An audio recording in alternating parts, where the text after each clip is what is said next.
Good morning, students. I am going to teach you people as resource. Now I am going to teach you new topic, unemployment, बेरोजगारी. Unemployment is said to exist when people who are willing to work at the going wages cannot find job.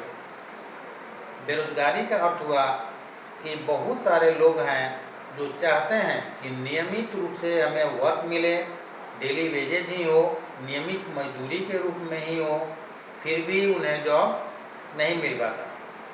Next point, the work force population includes people from 15 years to 59 years.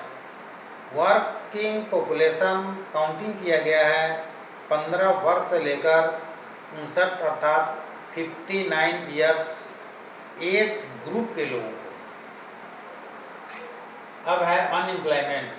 In case of India we have unemployment in rural areas and in urban area. अब है बेरोजगारी ग्रामीण क्षेत्रों में और शहरी क्षेत्रों में अलग अलग प्रकार की है. तो unemployment in rural areas and unemployment in urban areas. Rural areas में है seasonal and disguised unemployment. In rural areas seasonal and disguised unemployment. अभी हम लोग पढ़ेंगे seasonal unemployment. Seasonal unemployment happens when people are not able to find job during some months of the year. Seasonal unemployment में कुछ months वैसे हैं जिन महीनों में लोगों को वर्क नहीं मिल पाता. चूँकि हम सभी जानते हैं, all of you know that India is agricultural country and maximum people are depend on agriculture. तो एग्रीकल्चर में कुछ मंथ्स होते हैं जो बिजी सीजन होता है और rest of the months people became idle. People depend upon agriculture usually face such kind of problems. और जो एग्रीकल्चर पर ही only depend on agriculture face different types of problem. जो केवल एग्रीकल्चर पर ही आश्रित हैं उन्हें बहुत कठिनाइयों का सामना करना पड़ता है. There are certain busy seasons when sowing, harvesting, winnowing, threshing etcetera work is done related to agriculture. कृषि के समय में खेतों की जुताई करना, बीज बोना, पौधे जब छोटे हो जाते हैं तो उनके साथ वीड्स मतलब अनवांटेड प्लांट्स, जो अनवांछित पौधे होते हैं उनको भी इसको सोहनी करना कहते हैं. खेत से बाहर करना, सिंचाई करना, फसल काटना.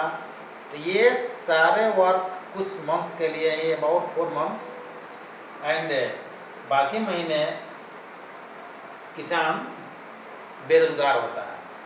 नेक्स्ट है डिसगाइज्ड अनएम्प्लॉयमेंट. तो डिसगाइज्ड अनएम्प्लॉयमेंट के विषय में ध्यान से सुनो स्टूडेंट्स, बहुत ही इजी वे में समझ में आ जाएगा. मान लो कि खेती के लिए एक स्मॉल प्लॉट ऑफ लैंड है और फैमिली मेंबर में वर्क करने वाले 8 हैं. खेत में वर्क करने के लिए ओनली 5 मेंबर्स की आवश्यकता है, केवल 5. 3 एक्स्ट्रा बच गए, उनकी कोई आवश्यकता नहीं है. यदि वर्क नहीं भी करेंगे तो भी प्रोडक्टिविटी में कोई अंतर नहीं आएगा, इजी वे में वर्क होगा. लेकिन 3 जो एक्स्ट्रा बच गए वे भी ये 5 के साथ इंगेज हो जाते हैं वर्क करने के लिए. और यही 3 व्यक्ति जो अनावश्यक रूप से इंगेज्ड हैं, उन्हीं तीनों व्यक्तियों को डिसगाइज्ड अनएम्प्लॉयमेंट की कैटेगरी में रखा गया है. वही है the work requires the service of 5 people, only 5 people, but engaged 8 peoples, 8 उसमें इंगेज हैं। 3 पीपल्स आर एक्स्ट्रा, 3 एक्स्ट्रा हो गए, who work in the same plot of land, same plot of land as the 5 engaged, और वे उसी खेतों में काम करते हैं जिनमें 5 पहले से इंगेज हैं। If 3 people are removed, the productivity of the field will not decline. यदि इन तीनों को हटा दिया जाए तो भी उत्पादन क्षमता में किसी भी तरह का कोई कमी नहीं आएगी। और इसीलिए so the 3 extra people who are engaged with 5 people are known as disguised unemployment। 3 extra जो engaged हुए उन्हीं तीनों को disguised unemployment की कैटेगरी में रखा गया। और नेक्स्ट है अर्बन एरिया, शहरी क्षेत्रों में एडुकेटेड अनएम्प्लॉयमेंट है। उसके विषय में नेक्स्ट डे नेक्स्ट टॉपिक में पढ़ेंगे हम लोग। Thank you.